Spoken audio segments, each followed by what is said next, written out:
Нурлат жылылык шилтерләре предприятиесенең алдагы көзге кышкы чорга хәзерлеге, район һәм шәһәр территориясендә юллар салу һәм ремонтлау, отчет докладлары анализлы һәм дәлилле.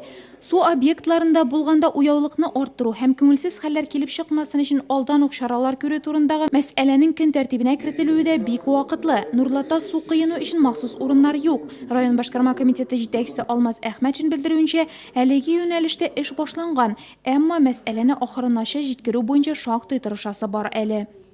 Мы думаем, как это сделать, как это прозвучало, но это требует больших денежных средств. Даже при всем желании быстро мы сделать это не сможем. Постараемся какое-то место около Нурлата организовать.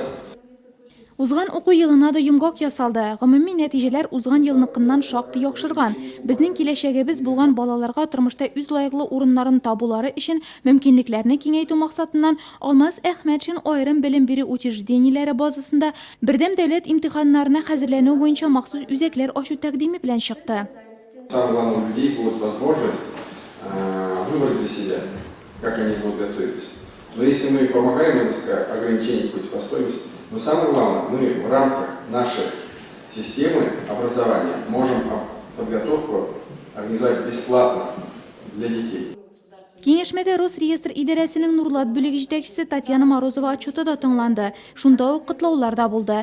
Уртак тырышлык өчен рәхмәт. Алмаз Әхмәтшин соңгы вакытта киң масштабта Нурлатта, Нурлатлылар катнашында Казанда, Новосибирскта узган Сабан туй, яңа үткән Уяв бәйрәмен оештыруда катнашкан барлык коллективларга рәхмәтен җиткерде.